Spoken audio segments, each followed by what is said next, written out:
Hi there, Chris here with another fresh tip for you all. In this video, we are going to continue our look at painting the ADEPTA SORORITAS figure from Mcfarlane Toys. And in this video, we're going to continue our work on the legs, painting up some of the details and such.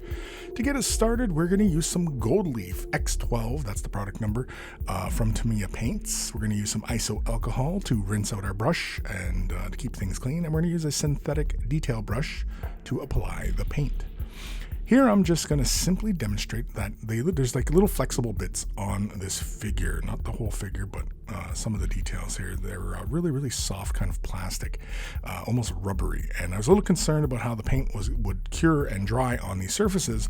And as you notice, as I flex them, the paint doesn't crumble or anything like that. So we're all good. That was an actual concern of mine. I just really wasn't sure.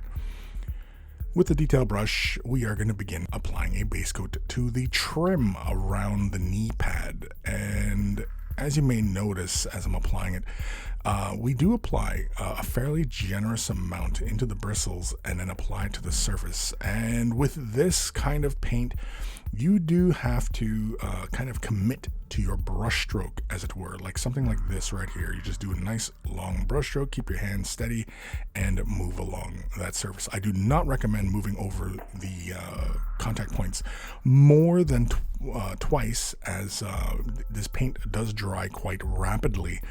And you're just going to end up pulling at the paint and you're just going to smear it around, and it's just not going to be any fun. You're going to, basically hate life kind of thing. So just don't do it. Just, you just kind of have to just, as one of my favorite artists used to say, this is your bravery test. And that's pretty much it. You just got to commit to that brush stroke. Here I'm just demonstrating that with the knee pad where we base coated, and also on that trim near the ankle. You can see where that little triangular bit comes up. Here's the other knee pad. I've done the outer trim of that, and with leaving the skull and the little horns and the skull on the other knee pad. And then here I'm just simply demonstrating applying the paint onto these little detail that I don't know what you would call this little detail that comes up from the ankles here, and there's like a little secondary trim, kind of like it's layered armor kind of thing. And so I simply just very carefully follow my way around. And again, because we're using a detail brush, we can accomplish this quite easily.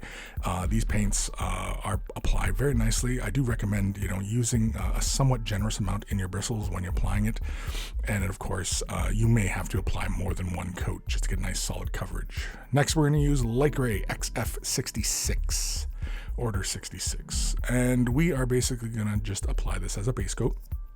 Again, you can see how fast and easy this paint covers on top of a surface, but again, I do highly recommend not lingering in an area when you apply it. Simply grab your little dollop of paint into your bristles and begin moving it around on that surface. Do not go back over the same areas too often, especially with the same amount of paint in your bristles, as again, you can pull at that paint and really just kind of make a mess. And if you want a nice smooth paint job, you pretty much just have to, again, commit to the brush stroke and leave the paint there. Again, it does dry quite quickly, so if you do have to apply a second layer, it really doesn't take that long. I'm using some silly putty here to mask off the skulls, as I want to put some highlights onto them, and I'm simply just going to use an airbrush. And as I'm applying this mask, I apply it fairly generously around the skulls, leaving most of the skulls exposed. I'm going to use flat white XF2 from Tamiya. You may sense a theme here, which is all these Tamiya paints.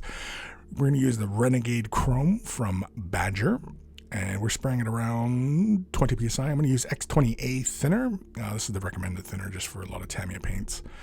And just a quick little test to make sure the paint is flowing properly. And of course, we are going to spray this top down to that surface. So I'm simply just going to position the model so that we are spraying downwards at these details. We're not too worried about the overspray onto other areas too much. If I was really super concerned about it, I would simply just mask off the feet and the hips and everything like that. But I'm not too worried about it, as we're using a fairly detailed airbrush here to accomplish just this little job here on these points.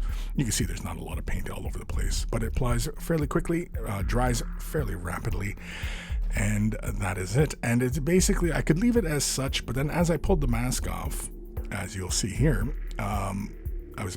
you can see there's a bit of a break from where the white is to the rest of the skull, where it gets closest to the rest of the knee pad.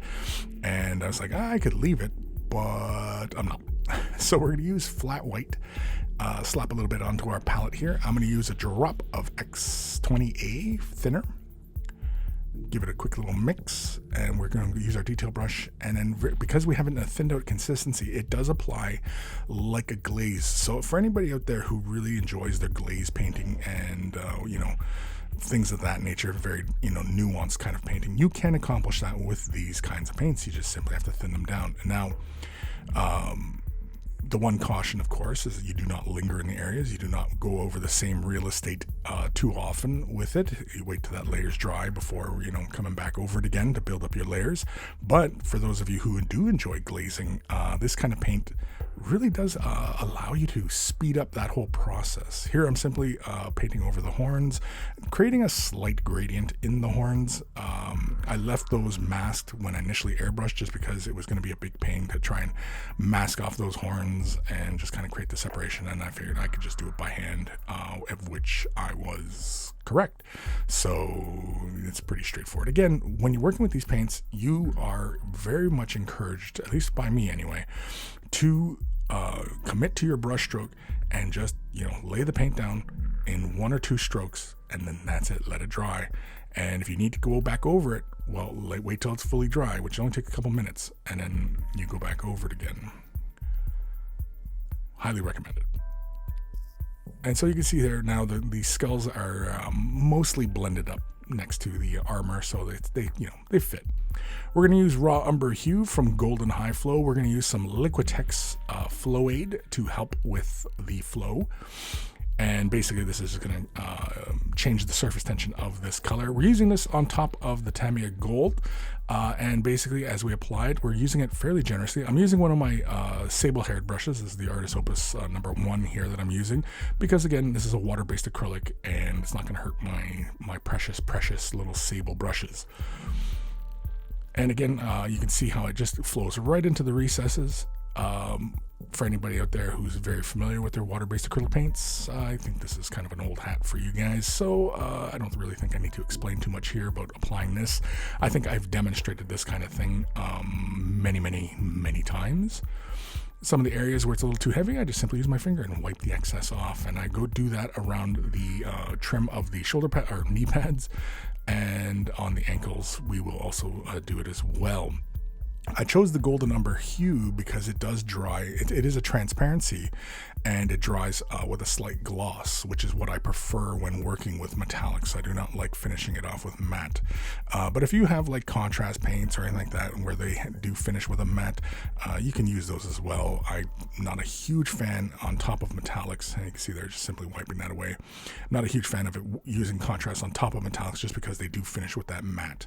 You can see here how the metallic luster still shines through, and of course we created some really nice contrast. Next we're going to jump into some flat black XF1 from Tamiya, and this is going to be for all the in-between bits from the hip and the pelvis area, just that kind of separator. Now most of this detail here is obscured by the robe, but I'm filling it in anyway. I'm not going to be too concerned about any further work, but in behind the knee joint and the knee in behind the plate, then the kneecap cover there, we'll have to get this layering of flat black. And I wanted this to be flat black because I want to have that visual contrast between what I imagine this being as a cloth, because it kind of crinkles like a cloth, and that's the way it's sculpted, so I'm going to treat it as such.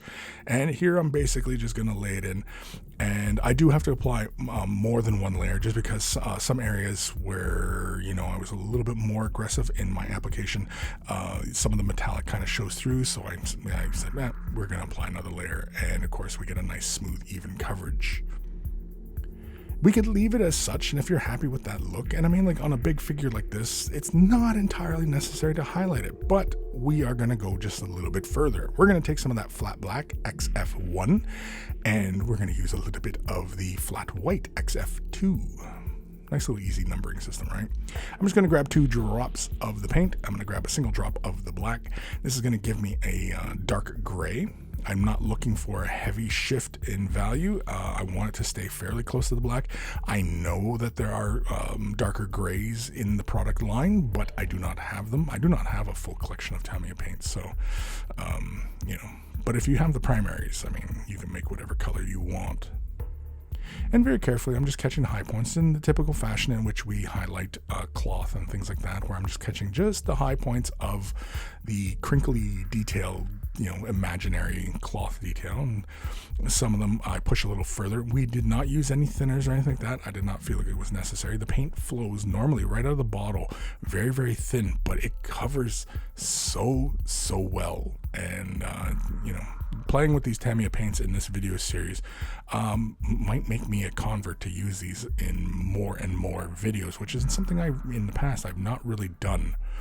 But there you can see we have all the little areas done. This is pretty much as far as we're going to take this detail for now. I think next we may work on the helmet, or I don't know, the backpack, I guess. But there it is. Those are the legs. They're pretty much as far as I want to go. I didn't bother with the trim on the feet, just because, I don't know, just really didn't feel like it. But that's it. That's the legs so far. Stay tuned for more fresh tips on this model. Big thank you to my patrons. Without their support, these videos would not be possible. If you're considering Patreon support, click the link in the description below. And there are varying tiers of support, and a huge thank you to everybody who does. Take care of your brushes, and they will take care of you.